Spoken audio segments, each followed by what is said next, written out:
Если в лесу ночью вы услышите страшные звуки, то не пугайтесь, скорее всего рядом храпит лошадь.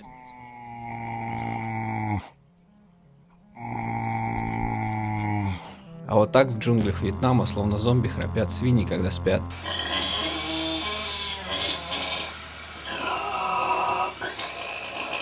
Ну и прям как клише из мультиков, так во сне храпит колибри.